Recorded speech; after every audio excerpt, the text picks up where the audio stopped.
Gabi po sa ating lahat at mapagpalang gabi sa lahat ng mga kasama natin dito sa tahanan nila at sa mga bahay-bahay.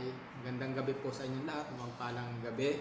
At bago tayo mag-umpisa ay hiningan natin si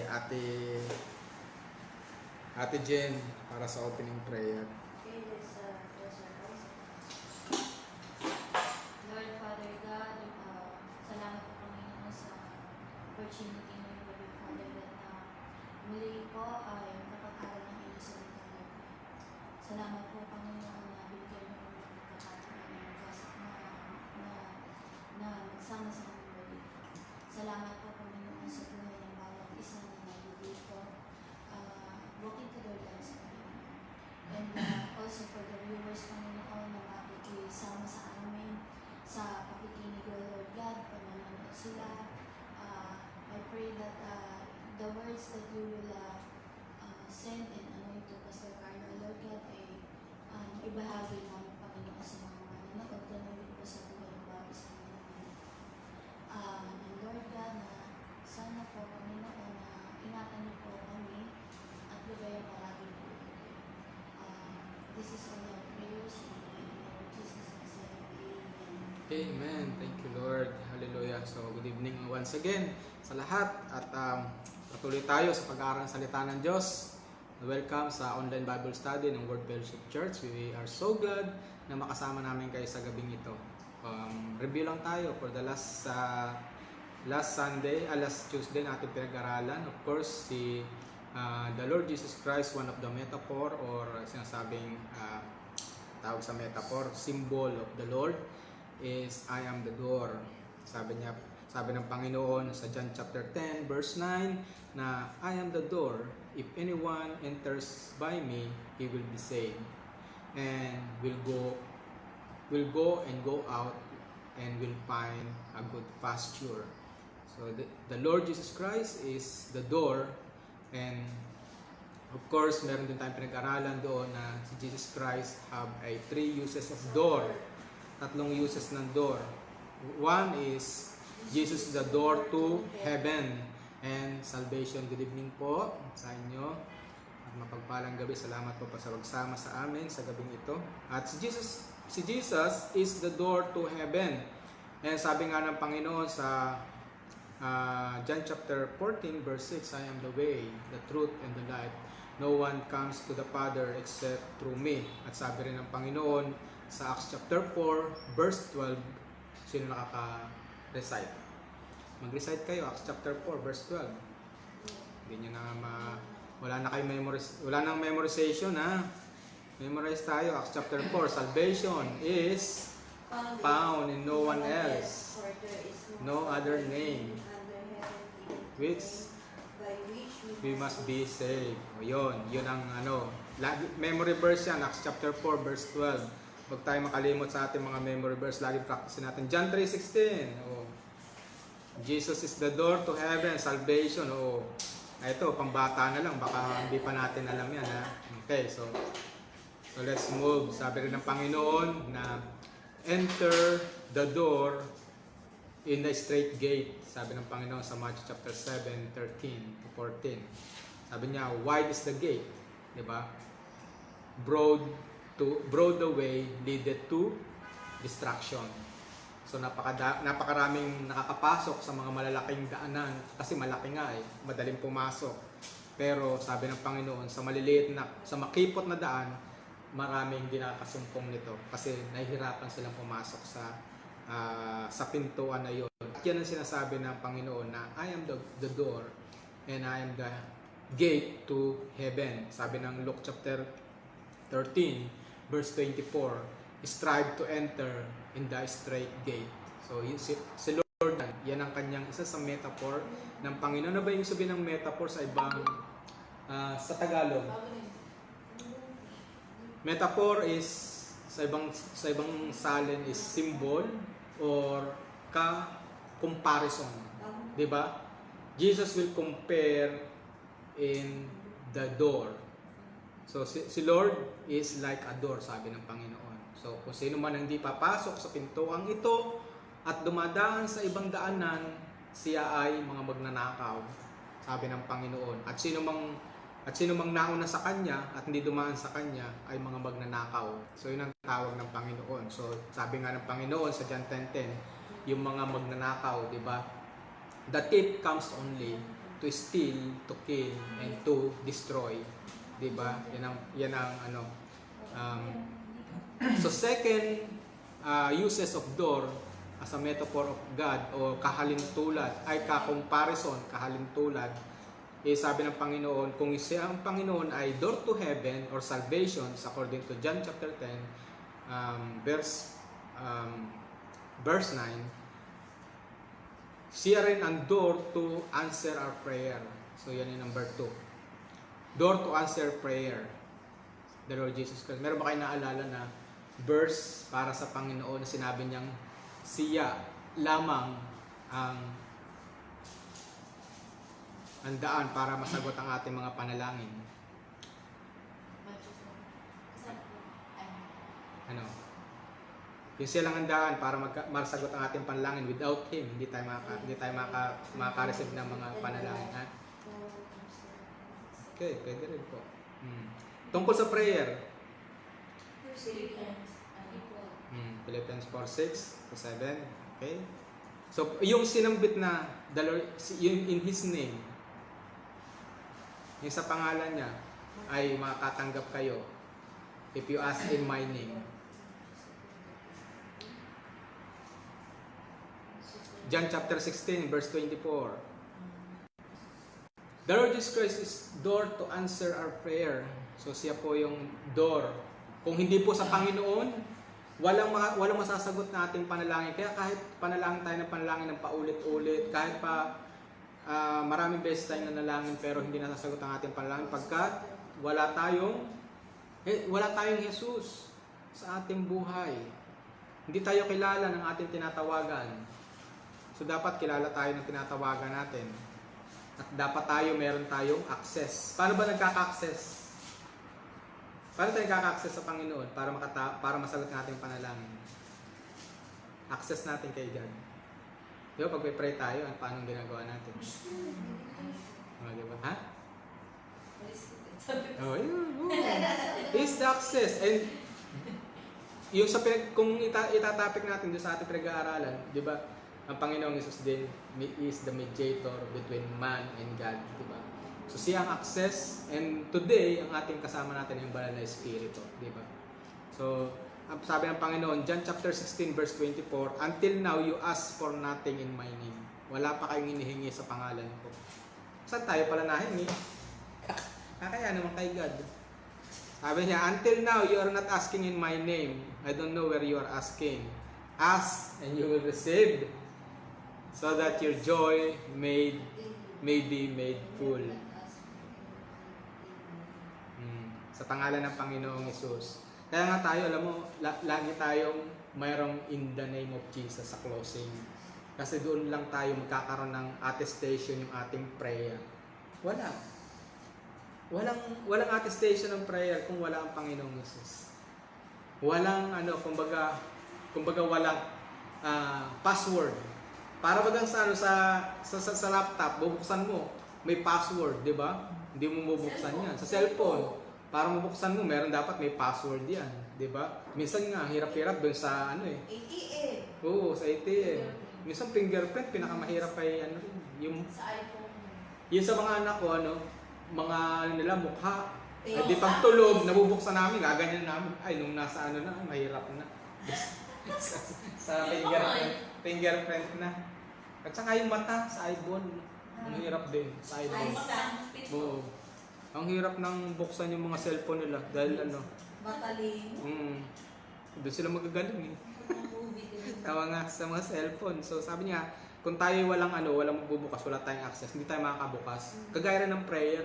Hindi makakarating sa langit ang ating prayer kung wala tayong Jesus, di ba? So napaka-importante, siya ang door to answer our prayer. So yan po yung isa sa uses ng door. So sabi rin ng Panginoon sa John chapter 14 verse 13, whatever you ask in my name, lahat in my name, Pag hindi tayo nag-ask in His name, walang mangyayari sa ating panalangin. Di ba? May mga nananalangin, dire-diretso lang. So, walang paida yun. So, whatever you ask in my name, John 14:13, that I will do, so that my Father be glorified in the Son. So, John 14:13. So, the Lord Jesus Christ is the door to answer our prayer. John 14:14. If you ask in my name, if you ask me anything in my name, the Lord Jesus Christ ang nagsasalita nito, I will do it. So kaya nga, talaga napaka-confident natin na hingi tayo ng lahat ng ating kailangan sa pamagitan ng ating Panginoong Hesus. So, John 15:7. If you abide in me, sabi niya, kung kayo'y mananatili sa akin at ang salita ko'y mananatili sa iyo, hingin niyo ang inyong maibigan at ito ay bibigay sa inyo. Wow, ganda nito. If you abide in me and my words abide in you, ask whatever you wish, it will be done for you. Ano kaya ibig sabihin nito? If you abide in me, if you remain in me. Manatili. Whatever you wish. Pero di ba kasi sabi niya yung divine? Baga connected, connected tayo. Oo. Without Him. Kumbaga Pastor, sa authority, may tayo, access tayo sa Yun yung ating confidence natin sa Panginoon na sasagutin natin panalangin. Basta mo yan, nararamdaman mo kasi yun. Kasi anything kahit hindi mo hinihingi, at actually dumadating siya na bigla sa'yo. Kasi kailangan mo, binibigay. Alam ng Panginoon yung ating kailangan. Kaya Minsan hindi mo hindi, pinanalangin, hindi, nabibigay, di ba? Mayroon namang pinanalangin mo, di binibigay. Kasi alam ng Diyos ang mabuti para sa iyo. Kung ano yung talagang test. Pero meron tayong mga petition, di ba? Sabi ng Philippians chapter 4 verse 6 na bring your petitions to God, di ba? So yun ang di ba marami tayong mga petition, yung magkaroon kayo ng license ulit, petition natin yan, di ba? Lagi natin talagang bugbog sa prayer, di ba? Tayo lahat, hindi tayo huminto ng prayer niyan. Si Bunso, si Ate Ruby, hindi na natin hihintuan ng panalangin yan. Talagang sa yan. petitions din. Number 1, malaking bagay ang fasting. Fasting, of course. Yun ang madalas na nanineglect na ng maraming Kristiyano. Kahit na ako nga, aminado ako dyan, na ako hindi talaga nakakapag-fasting. Dati, at least kahit paano yung every Thursday man lang, yung once a week, at least meron ka man lang na parang commitment sa Kanya o devotion sa Kanya na at least makapagbigay ka man lang ng pagpapasting, kasi yan ay yung din hinahanap ng Panginoon, ay yung total yung pastor tawag doon, total na paghahambol sa sarili, di ba? Yung pagbababa ng sarili mo, yung paglilimot mo sa sarili mo sa lahat ng meron ka, yung focus ka lang sa Panginoon. Yun yung gustong-gusto ng Panginoon. Kaya mas lalong madidinig ng Panginoon ang ating mga panalangin. So yun po yung door to answer our prayer. So in my name, sabi ng Panginoon. So yan po yung, and Matthew chapter 7:7, sinabi mo yun ate? Ikaw, Matthew chapter 7. So ask and it will be given to you, and seek and you will find, knock and it will be open to you. So yan ang salita ng Panginoon. Siya lamang ang door. Kaya wag nating kakalimutan na lagi nating acknowledge ang Panginoon sa lahat ng ating mga panalangin. So kung wala ang Panginoon, walang answer sa ating prayer. So number 3, Jesus is the door to forgiveness. So yun yung kanyang mga uses of door. So anong meron sa door to forgiveness? Acts chapter 2 verse 38. Paano ba nagkakaroon ng forgiveness? Repent and be baptized, every one of you, in the name of Jesus Christ, for the forgiveness of your sin, and you will receive the gift of the Holy Spirit. So, yun naman, sabi niya, repent and be baptized. Ba't kaya nauuna ang repent bago i-baptize? Ba't yung iba baptize agad?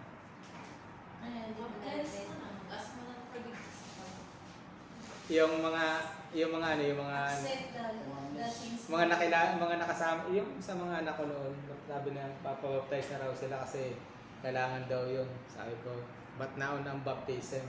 Samantalang ang Acts chapter 2 verse 38, sinasabi niya, repent muna kayo. Humingi muna kayong tawad, bumalik muna kayo sa Panginoon at isuko ang sarili sa Panginoon. Saka pa lang kayo magbabaptize. Saka pa lang magbabaptize. Ibig sabihin kasi ng baptism, yung pagtalikod na sa lahat ng gawain. Symbol, di ba may tatlong klaseng baptism? Ano yung tatlong klaseng baptism? Baptism 2, baptism of water, di ba? Baptism of the Holy Spirit, di ba? Baptism of fire. Tatlo. Pag hindi ka makakarating sa baptism of fire, hindi ka makakarating sa baptism of the Holy Spirit kung hindi ka dumaan sa baptism of water. Kasi yung baptism of water, equivalent to total repentance, surrender, going out from your old nature. At bago ka palang doon ka palang makakaranas ng mga sign and wonders pagkatapos mo kalimutan na talikuran yung mga dati mong gawain. Kaya nga minsan mag-isip tayo, bakit hindi pa rin ako nababaptize? Bakit hindi pa ako nababaptize ng Holy Spirit? Kasi hindi pa rin tayo nagto-total surrender. Meron pa tayong tinga-tinga. Tinga-tinga. Ano ba? Tinga-tinga surrender. Yung kumaga may tira-tira pa rin tayo. So kailangan natin. So kaya nga kahit na minsan magtataka na napakahaba na ng journey mo sa ministry, pero yet hindi pa rin dumarating yung baptism mo Holy Spirit. Kasi nga meron pang natitira. Minsan naman hindi para sa iyo yun, pero meron ka nang nakikitang effectivity mo sa mga gawain, di ba? So hindi naman tayo pare-parehas ng baptism eh. Di ba? Gaya ko, pastor ako. Sibigay sa akin ng Panginoon, pastor. So meron namang gift of miracles, gaya na pastor, di ba? Gift of tongues. So meron sila niyan. So meron din namang basta tayo may kanya-kanya tayo. Yun naman yung baptism of Holy Spirit. Ay ano yung baptism of fire? Yun naman. Yun na yung mga meron na tayo mga super yung parang tawag doon. Yung mga miracles na nakakabubuhay ka ng patay. Meron ng sign and wonders, supernatural sign and wonders. So bago kayo dumating doon, yun yung yung baptism of fire. So bago dumating doon, kailangan na pagdaanan muna ito. Hindi pwedeng may fire ka na, pero hindi pa nababaptize in repentance. Di ba meron ganoon, kaya okay maniniwala na may baptism of fire yan. Kung ito ay masama pang ugali niyan, marami pa siyang ginagawa sa buhay. Ibang fire yan, baka fire and hell yan.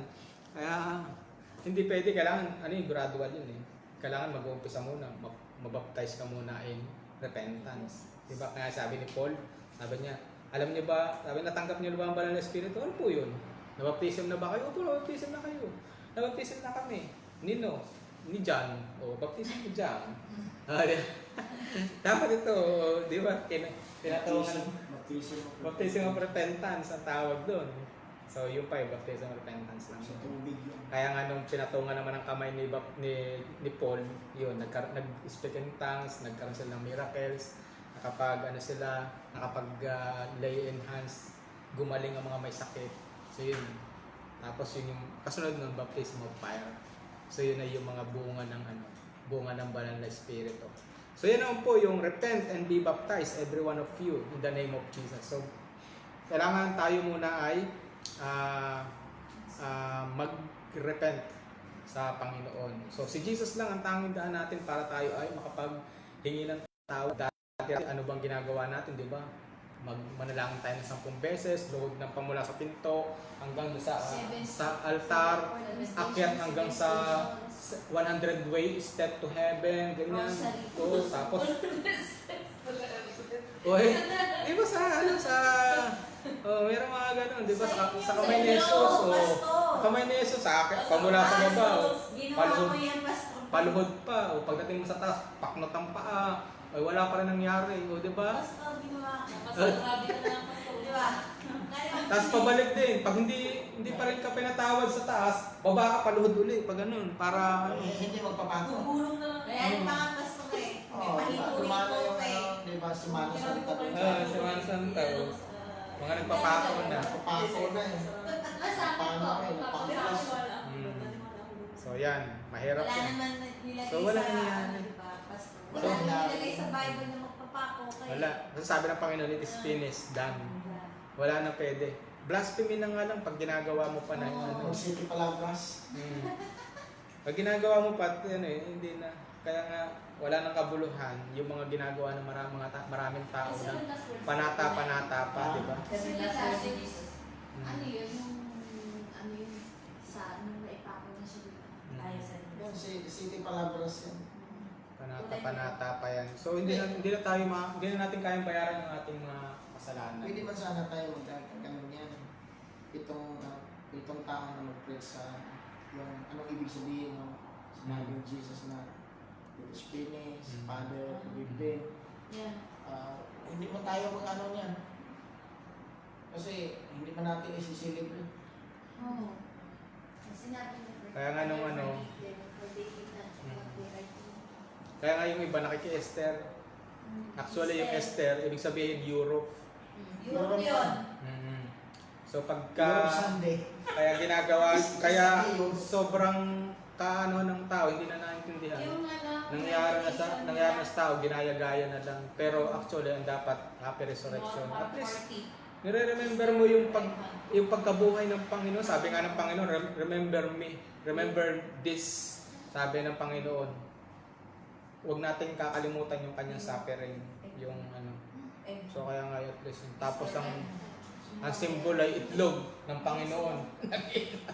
Naging itlog na. Easter egg hunt. O kaya nga, Pati yung rabbit ng subukan. oh, tas rabbit kasi nga yun yung mga ano, yun yung ginagawa nila sa Easter, rabbit, pamparami ng yung maggawa na sila ng mga ano, yung fertility. Fertility na siya. Ibig sabihin ng ano, Fertility. So wala talaga siyang connection sa ano sa kamatayan at pagkabuhay ng So ang Panginoon. rabbit pala nangingitlog ng Ginawa nilang dalawang klase, fertile tsaka itlog, yan Diba? ginagawa nito.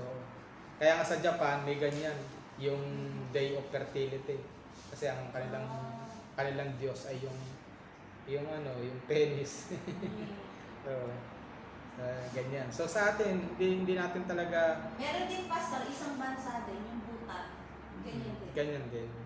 All the walls, dadaan ka, Mm. yung wall ng mga bahay, may ganyan nakasimbol. Symbol. So sa kanila ganun, no? Grabe, no? Napaka-blasphemy. Napanood ko lang sa Instead na sa Diyos tayo sumamba, yan ang mga pinagkakagulo ng tao. Kaya nga, Panginoon, hindi na nagdadalawang isip na magpadala ng paalaala, ganito, o sige, allowed ko na lang yung mga sakit-sakit na yan, di ba? Kasi naman yung para lang magbalik loob ang tao. Ano, pastor, ano lang, talagang kapag ikaw is Christian at talaga, alam niyo yung puso mo, protected ka.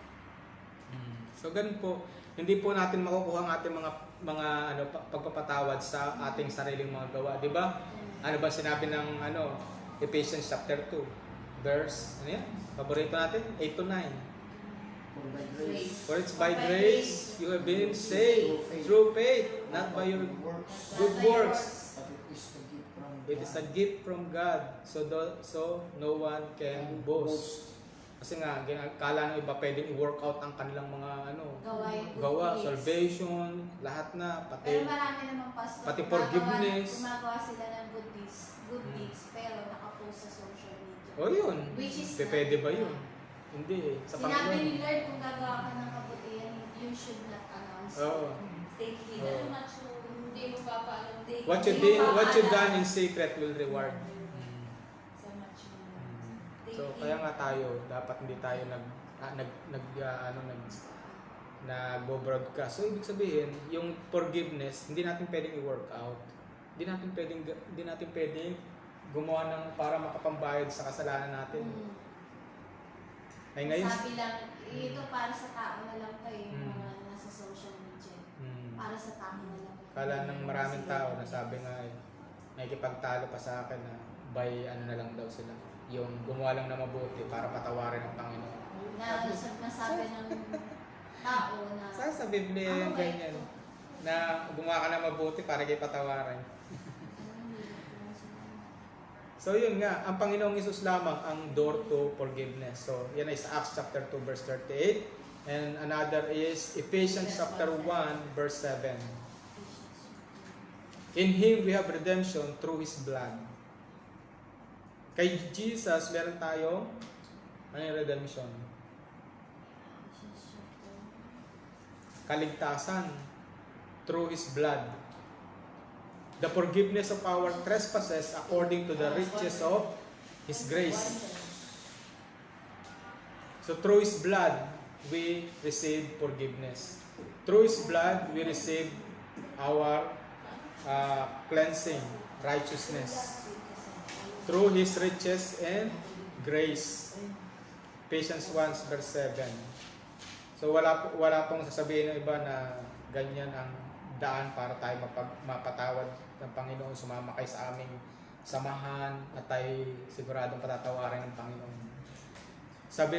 Kung Biblia lang pag-uusapan natin, wala nang pwede tayong i-refute dito sa mga salita ng Panginoon. Wala tayong panalo kumbaga. Kay Jesus lang talaga tayo. Merong redemption, salvations. So Acts chapter 10 verse 43. To Him all the prophets bear witness that everyone who believes in Jesus receives forgiveness of sin through His name. Grabe, no? Si Lord lang talaga ang mayroong daan o door for forgiveness. So sa Panginoon talaga, doon lang tayo makaka-receive ng ating salvations, diba, as a door. So kung meron tayong nais gawin sa ating buhay, wala tayong ibang dapat daanan kundi ang Panginoong Hesus. Kung tayo kailangan ng prayer, through Jesus Christ. Kung tayo humingi ng kapatawaran, through Jesus Christ. Kung tayo may hinihingi o nananalangin, through Jesus Christ. Nothing else. So kaya nga, ang pangalan ng Panginoong Hesus ay talagang hindi mo siya pwedeng, kumbaga sabi nga ano ba yun? Napakataas ng ano niya. Bang highest ang paggagalang talaga dapat natin sa kanyang pangalan. So Luke chapter 13 verse 24, strive to enter at the straight gate, for many, I say to you, will seek to enter in and shall not be able. Luke 13:24. 13, 1-3. So many will seek to enter but shall not be able. Maraming nag-strive, maraming gustong makapasok sa pinto pero ayaw naman nilang pumasok sa maliit na gate. Ang gusto nila, malaking gate pero pupunta kay Jesus. Paano nangyayari yun? So mahirap talaga yung tao. Gusto nila puro madali lang. Gusto nila, ayaw nila ng paghihirap. So yan po ang Panginoong Jesus. So kaya patuloy tayo manampalataya sa Panginoong Jesus dahil siya lamang ang tanging pintuan papunta sa langit, papunta ng ating prayer at maging ating forgiveness, salvations. Next, number 3, I am. Number 3, I am of the Lord Jesus Christ. Ano number 3? Resurrection. Hindi po ko nasasabi. Hindi po ko nasasabi. Ano? Number 3, resurrection. Ngayon pala. Oh, yun. Okay. Number 3 na tayo. So, yung una, I am the bread of life. Number 2, I am the door. Number 3, I am the resurrection and the life.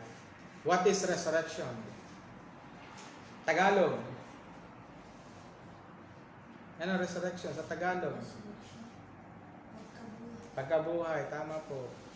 Ay sa Greek. Anastasis. Kaya kapag may pangalang Anastasia, Anastasio means resurrection or means stand. Hindi na resurrection ang pala. Anastasis. Sa Greek. So pag sinabing Anastasis, maraming mga pangalan na sa ano sa mga trabaho namin, mga anastasis. Kasi nga ito is time to resurrect, to wake up. So ganyan ang ibig sabihin. pa mga resurrection. So resurrection, ay ano may Spanish naman yun pagka resurrection. Ano naman yun? Ano naman Spanish yun? So resurrection means raising up. Yan ang definition. Raising up or rising up from the dead. Raising or rising up from the dead. O pwede rin daw na to raise from the sleep or from the dead. Synonyms ng resurrection. Resurrections. Rising. Ha? Rising. Risen. Risen. Risen. Risen. Risen.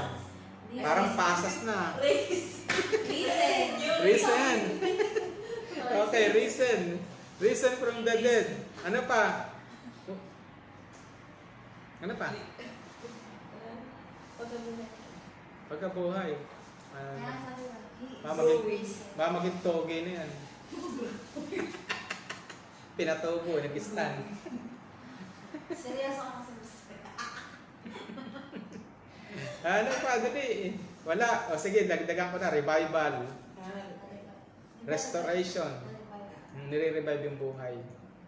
Restoration. Yun. Yung bumabalik ang buhay. Para kasi maintindihan natin yung resurrection. Ano pa? Rebirth. Ayun, tama na yun. Meron pang mga iba. Renewal. Ay, ganyan. So parang yan ang synonyms ng resurrection. Ngayon, ang resurrection is found in John chapter 11 verse 25. John chapter 11 verse 25. Jesus said to her, I am the resurrection and the life.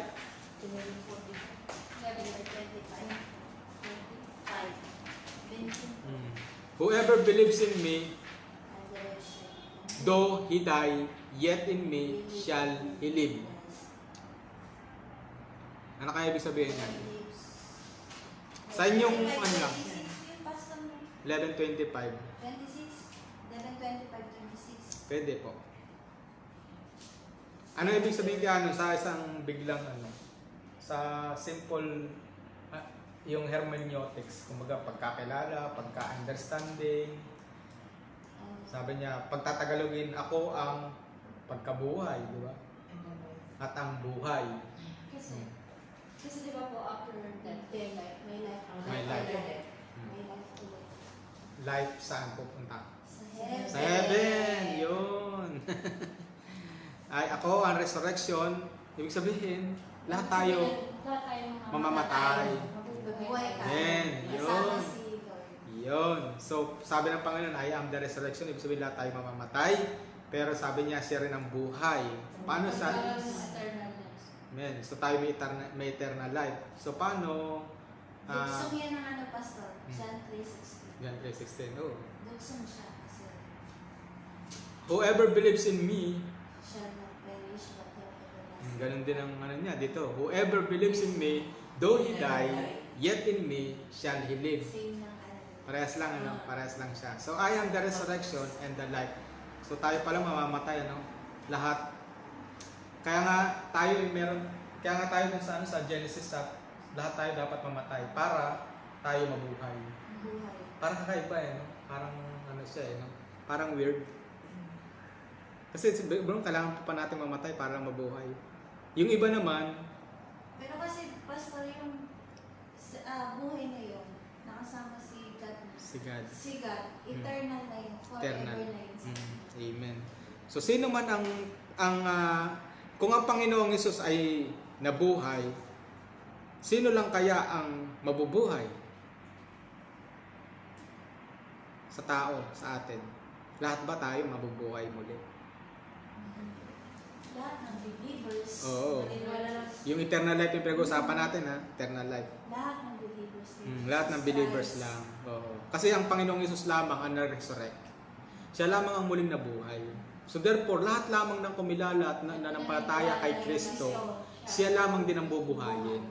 At lahat ng hindi naniwala kay Kristo, hindi nabubuhayin.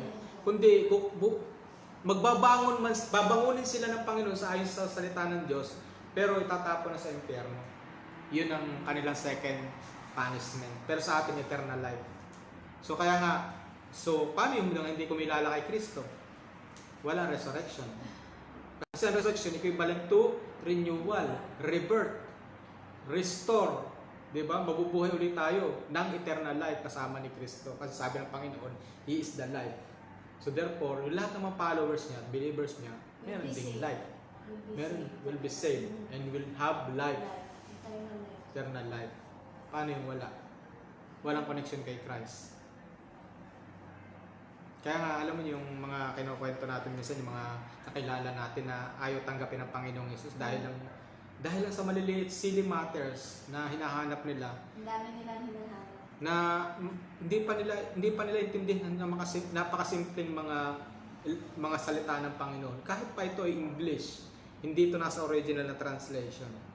Pero ang mahalaga dito ay yung magiging maipamuhay mo ito. Yung maipamuhay mo ito. Walang kwenta, ang dami mong alam sa Biblia o sa kung anumang books, pero hindi natin naipamuhay ay walang halaga. Mabuti pa nga ito kahit na sabihin ng iba na minamak nila na bakit ang dami mong translation. Para nga tayo makaintindi. Nilagay lang sa sarili mong salita. Ang believers, may believers na naniniwala siya kay Christ, but hindi niya pinaniniwala. Pero ang totoong believers, kapag si Kristo pinamuhay niya sa buhay mo, every word na nakalagay sa Bible, madali mo nang maintindihan.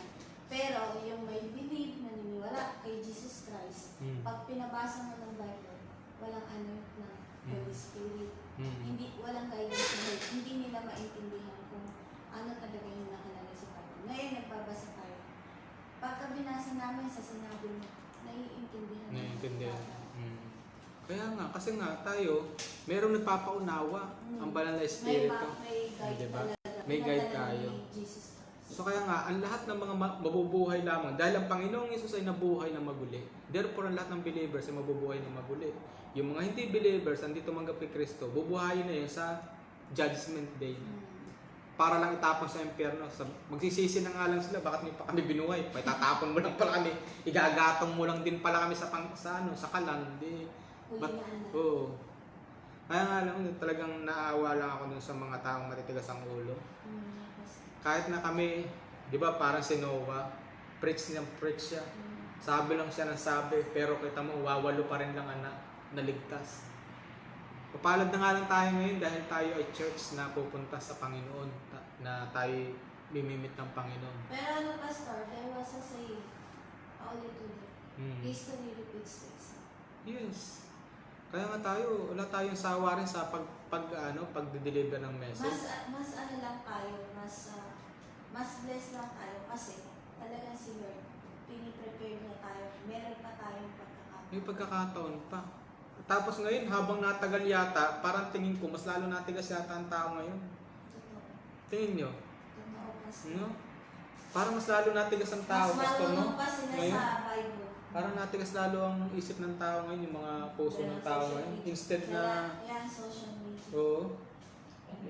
Sinabi na kasi. Panahon pa lang. Tilaymer. Noon pa, Pastor, kaya nga history Meaning repeats wax itself. good. Kahit nga yung mga napili na, Nalalaglag pa rin. nalalaglag pa rin. Even the elect, sabi ng Panginoon sa Matthew chapter 24, even the elect will wax cold with cold wax. Yung cold wax, di ba, Naglalamig. parang sebo. Naglalamig. Titigas. Warm. Oo, titigas. Ang hirap pa namang paanohin yun. Ay ngayon talaga, pag hindi mo talaga winorkout ang salvation mo ngayon, malalaglag talaga at malalaglag eh. Saka importante, Pastor, yung prayer, number one, prayer, communication. Communication, yes. Basta tatandaan ito mga kapatid, yung tatlong basic na meron dapat ang mga Kristiyano. Yung yung una, prayer. Pangalawa, read the Bible, read the Word of God. Number 3, fellowship. Subukan nyo po na wala kayong fellowship, meron kayong dalawa. Di ba lamig pa rin? Namamatay, kulang, no?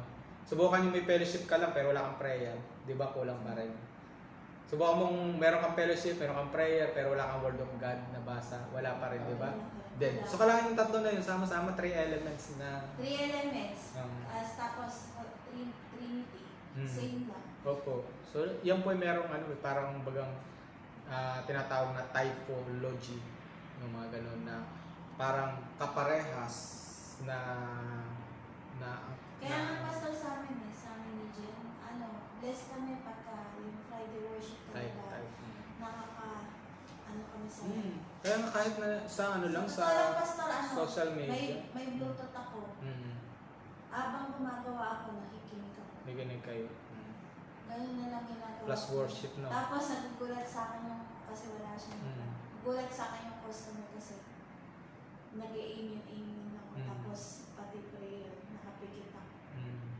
Tumigil ako kasi. Tapos pinapadala ko pa kayo ng worship, no? Ay, di ba? Nakakasabay kayo sa worship. So, yun. Kaya nga... Nagulat lang siya kasi sinabi ko, in Jesus' name.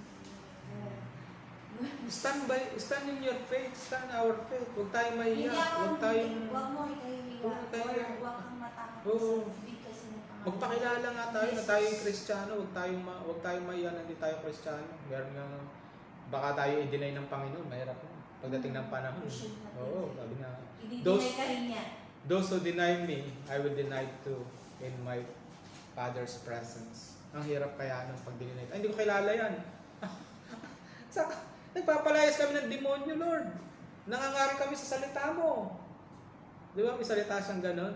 Matthew 7:21. Di ba?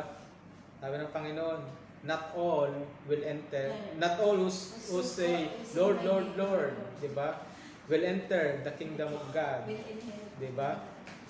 Sabi niya, hindi lahat ng tumatawag sa akin na Lord, Lord, Lord ay makakapasok sa kaharian ng langit. Di ba? Kundi yun lamang sino? Gumagawa ng kalooban ng Panginoon. So yan yung mga kalooban ng Panginoon. Mangaral ng salita ng Diyos,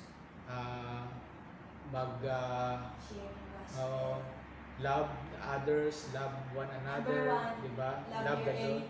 Love the Lord your God. Love your enemies, love your neighbors as yourself, di ba? Yun na lang ang pinakamatinding ko. Love your enemies. Oh, ay baka yung talagang mahirap talaga 'yon. Suntukin ko na lang, pero mahal ko siya. Suntukin lang. Pero anong identification ko niya pastor sa love your enemies? Kahit na nagkasala siya, nararamdaman ko kasi sa puso ko na I forgive him. Yun yung ano. Paano nyo nalalaman na kapag-forgive na tayo? Hindi ako napagalit sa kanya. Hindi na, kaya mo humarap sa kanya. Ayun, na-forgive na yan. Pero pag ngayon, huwag ka lang papakita sa akin, pinatawad na kita. Ayaw ko makita at mukulo dugo ko eh. Hindi na patawad yun, hindi totoo nakapagpatawad yun. Pag yung nakikita mo, galit na galit na ka pa. Hindi pa napatawad yun, hindi pa na-release yun. Yung galit ka ba? Diba kung minsan, kung galit ka, ayaw tingnan yung mukha. Hindi ka ready. Ako ganyan eh. Pag galit ako, Ayaw mo tingnan. ayaw ko sa tingnan. One time talaga, yung pinaka-hate ko talaga na tao na sa amin. May pinaka-hate ka pa, tapos may hate ka lang. Oo. Pinaka-hate. Kaya pinaka-hate si Gusto. Sabi ko. Pagkatapos, ang message pa naman, love your enemy and forgive. Oh, sabi ko, ako na to eh. Ako na to. Sorry Lord. Pero, experience ko kasi yan. Sorry kasi, Lord. ano po yun, gusto talaga ako papatay ng tao at that time. May plano na ako eh, may plano na ako. Yung, baga may baril na hiniram na namin. Pagkatapos, walang makaalam nun kasi ako lang ang gumagawa niyan. Kahit na yung yung nanghiram ng baril na hiniram ko din, hindi niya alam na mayroon akong purpose niyan. Eh, timing pa naman, umuulan. So, titirahin ko yan, malakas ang ulan. So, sino makarinig na? Hindi makakarinig. Oo. May makarinig mong pastor, pero hindi makakarinig. Wala makatira sa akin kasi alam ko kung saan. Alam ko kung saan. Basta pwede ka talagang pang-spy sa North Korea. Alam ko kasi kung hanggang saan sa dadaan. Yung kilos yung kilos ko, alam ko na yan. Sabi ko, yari ka ngayon.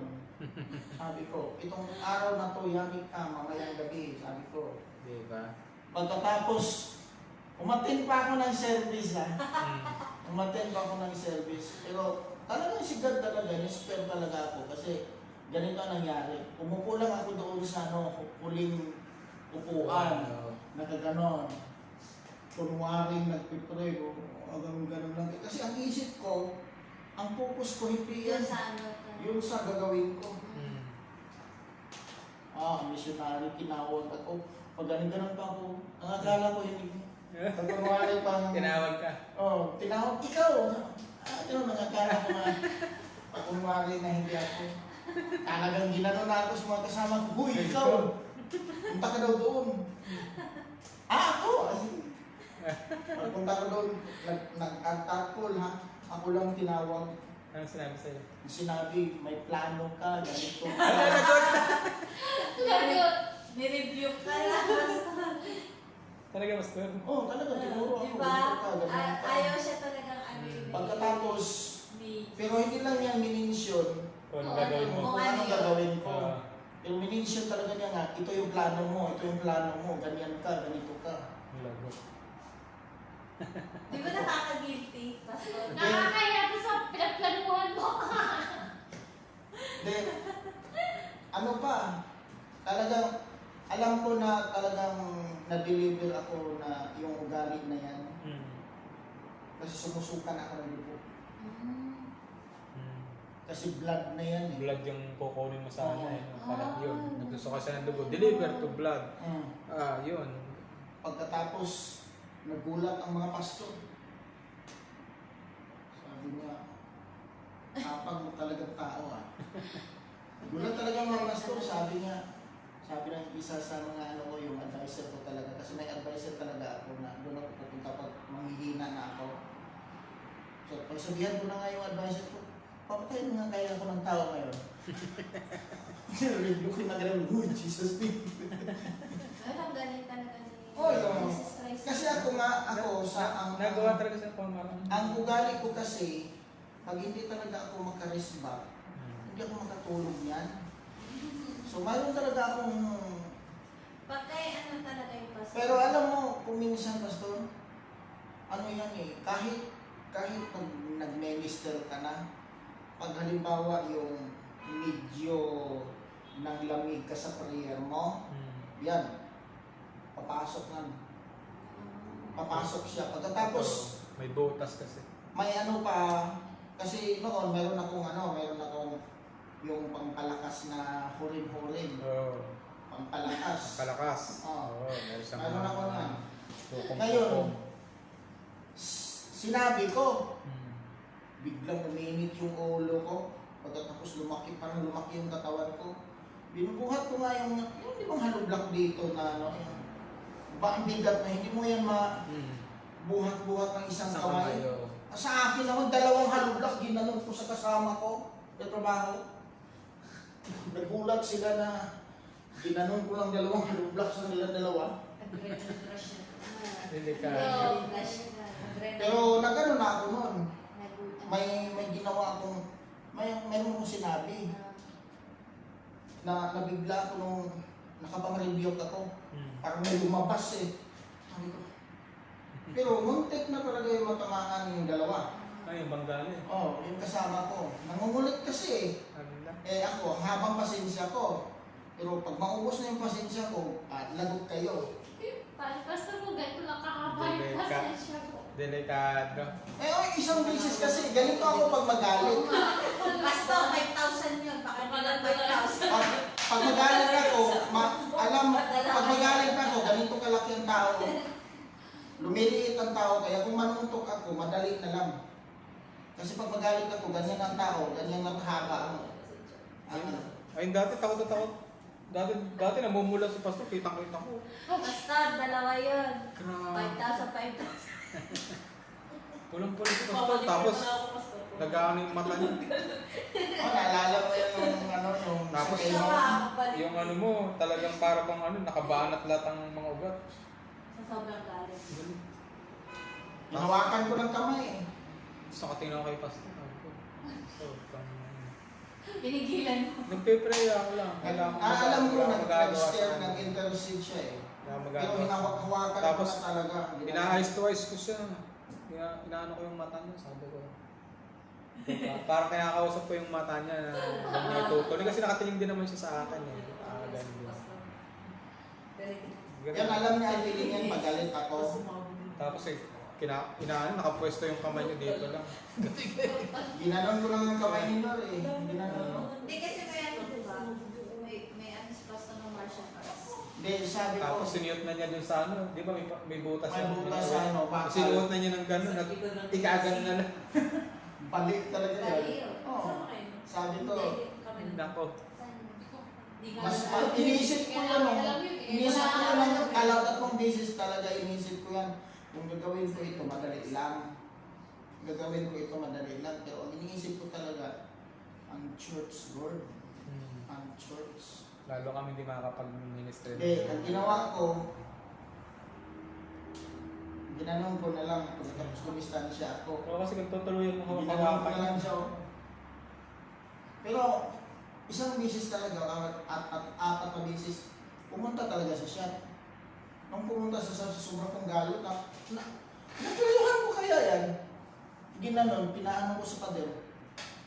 No, wala kang karapat-dapat dito kasi kumpanya namin ito. Ba't ka nandito? Wala kang walang paalam. Bastos ka na tao. Nabihan ko talaga. Ginanon yung kapatid ni Julie, si Dudong. Ate Ruby, good Basta si Dudong, sabi niya, Kuya, maawa ka naman. Ako, naku. Ginanon ko na talaga sa yung bakal ba na ano, gate. Ginanon, no? Ganon-ganon ko si Nur kasi ang dalawang paa niya eh. Kawa na. Ginanon ko na eh. Grabe. Grabe si Pastor. Di, ganon ang ugali ko basta. Kasi kaya ako nga tao, katahimik lang. Huwag mo akong galitin. Ganon lang ako. Pero, alam niyo at the time, diyan ko maintindihan yung ano po, yung basta manghihina ka, yung kulang ka na, yung kulang ka sa prayer, pagkatapos kulang ka na sa word, na hindi ka na magbabasa, wala ka ng meditation. Diyan, yung ugali mo, papasok yung ano yun. Kapasok talaga yun. Makapasok sa buhay natin yun. Nakapasok. Kaya nga ako maisabi ko yan kasi sa mga experience ko po, yung experience ko, kahit na ano na, marami ka ng ano sa ministry, accomplishment. Pero hindi binibilang ni God yung accomplishment mo. Ang binibilang ni God yung ngayon. Kaya ako, So, kung ano ka ngayon, Oo. ano ba ka ngayon? ano ka ngayon? Oo. Hindi niya tinitingnan yung Ano set ng heart mo ngayon? accomplishment mo, hindi niya tinitingnan yan. Ang tinitingnan niya, ano ka ngayon? Ngayon talaga hinahanap ni God. Kasi ako, kung sa ministry, ano, dami. Ang haba na. Recorded naman ni God yan. Oo, pero pagdating namang hihina ka, pag wala talaga si God na ano sa iyo, mag-intervene, Yung sila nag-interview yung na. Holy Spirit, Oo. naalala ko lang tuloy siya si Noah. I-remember yung ano, yung mga tao. Ganyan yun eh. Tayo naman lagi na i-remember ng Panginoon. Totoo yun. At pag tayo naalala ng Panginoon, kikilos siya. Hindi na tayo pababayaan. Kasi ako, kung that time, kung hindi ko inisip yung ministry, yung church, Kung sarili mo lang. kung sarili ko lang, wala na yan. Sulbad na yan. Solve na yan. Ako nga, may plano na nga ako niyan eh. Ang plano ko niyan, doon ako pupunta sa sa church. Siyempre, nandun kumakatok eh. Nandun kumakatok. Sabi ko, may bisikleta ako. Madali lang ito. Ito yung gagawin ko. Wala talaga. Pero hindi talaga. Yung plano kasi natin eh. Hindi Hindi plano ni natin. God. Your thoughts, not our thoughts. Kaya mahirap kung ang sundin natin Ng ating puso. ang puso at saka isip. Galit, Galit o- na. Mahirap yan. Control your emotion. Tayo may mga experience naman mga ganyan, no? Kaya tayo meron tayong mga tinatawag na thorn of the flesh. Kasi si Paul, Iba. kahit si Paul, mayroong thorn of the flesh. Oo. Meron tayong mga bagay na hindi natin maiwan-iwan minsan yung napakahirap, no? Parang naging nasa dugo natin na ganun. Hindi ko na guys ay pagka may sa ulo na bubuhay. Nabubuhay, oo. Kaya nga yung minsan huwag mong gisingin ang dragon. Nakamagising, mahirap na. Oo, kawawa. O, sige po. At siguro po ay hanggang dito lang muna yung ating pag-aaral. Napaka-interesting talaga ng topic natin. Oo. So kasi yung ito nga, yung ating mga pinag-aaralan. Marami kang matututunan. Kaya basta tayo, kita-kita na lang ulit tayo sa sunod na Friday, sunod na Tuesday. So ito yung resurrection, nag-umpisa pa lang tayo na Jesus said, I am the resurrection and the life. So walang Panginoon, hindi tayo mabubuhay na maguli. Diba? At ang buhay na sinasabi ng Panginoon na I am resurrection and the life is the eternal life. So kung tayo wala kay Kristo, tayo hindi rin mabubuhay. Masayang mabuhay pag si Kristo. Amen. Anong verse yun? Galatians 2:20. Anong nakakaintindi nun? Galatians 2:20. I am no longer I I am no longer who live, but Christ live in me. The life in my body, by faith in the Son of God, I've been crucified. who loved me and gave Himself for me. Memoryahin niyo yan, ha? I am crucified. Ha? Totoo itong sinabi niya. I've been crucified with Christ. I am no longer I who live, but Christ live in me. The life in my body. Wala kang i-worries na. Kasi Kristo ang ipinamuhay mo sa buhay. Kaya nga, yun yung You have the heart of content. thank God. So kaya lagi tayo, hindi dapat tayo mawala sa connection kay God. Dahil si Jesus lamang ang magbubuhay sa atin maguli. Diba? Kaya mauna naman tayo mamatay, pero bubuhayin tayo ng Panginoon. Samantalang ang mga hindi kumilala kay Kristo, ay bubuhayin na sila sa judgment day na diretso tapon. Diretso tapon, gatong agad sa panggatong. Judgment na yan. Kaya nga, Ano yan eh. kaya nga yung mga hindi naniwala kay Kristo, ang buhay nila pagdating dun sa judgment Wala nang agad. chance yan eh. Nihintay na lang nila, i-judge na lang sila. Kaya nga hindi may pagmamalaki kung ano man yung natin, mga achievements sa buhay, maging sa kung ano yung kinakaaniba nating religion. Pag alam natin wala si Kristo doon, umalis na lang tayo doon. Payo ko lang sa mga sa mga religion na hindi tumatanggap kay Kristo, iwanan na lang natin yan kasi Wala na yan. kawawa lang tayo. Zero. Kasi Nagsabi niya. Ano ka na lang ang oras na. Oo. Kaya hindi tayo bubuhayin ng Panginoon kasi hindi naman tayo niya kilala eh. Ba't kita bubuhayin, di ba? Pero ang magbalik loob kay Kristo, mabubuhay na magulit. Amen. So, amen po. So, sa closing prayer natin, para sa salita ng Panginoon, let us ask the Pastor Don for closing prayer. Sige, let us pray. In the name of Jesus, we thank you, Lord, for your kindness and faithfulness. Lord, kung wala ka sa buhay namin, Panginoon, walang mangyari sa amin, Lord. We thank you, O God, for the favor. We thank you, Lord, for your salvation. Given to us, O God. And Lord, we continue praying, O Lord, that as we go back, O Lord, to our places, O God, our home. Thank you, O God, for your protection. Thank you, O Lord, for your divine deliverance, O God, always in the road. And thank you so much, O God, even to this house. Thank you, Lord, for your protection. Thank you, Lord, for blessings and blessings that come, O Lord. And thank you, O God, that you always protect this house. Thank you, Lord, for your ministering angel. And I declare blessings, O God. Amen. I declare salvation, O Lord, in Amen. the name of Jesus. Amen. Kahit mga kasama nila, Panginoon, Hallelujah. Lord, they will receive you, God. And that's our declaration, O Lord, in this house, that in the future, O Lord, they will know, God, who you are, Lord. Lord, this evening, we thank you so much for your kindness. Thank you, Lord, for your protection to us. Even for our sleepless, O God, we pray, O God, that you give us, O Lord, more wisdom and knowledge, even the visions and dreams, O Lord. Thank you so much for giving us, O Lord. We give you praise in Jesus' name. Amen. Thank you, Lord. Hallelujah. So, good evening sa lahat at salamat sa pagsama sa amin. Muli magkita-kita po ulit tayo sa sunod na Tuesday. Of course, we are inviting you this Friday para sa ating Friday service. God bless you po. Maraming salamat po sa pagsama sa amin at kami po na-bless na kasama namin kayo. Salamat po. Magandang gabi po sa inyong lahat. Bye-bye po. Good night. Restoration.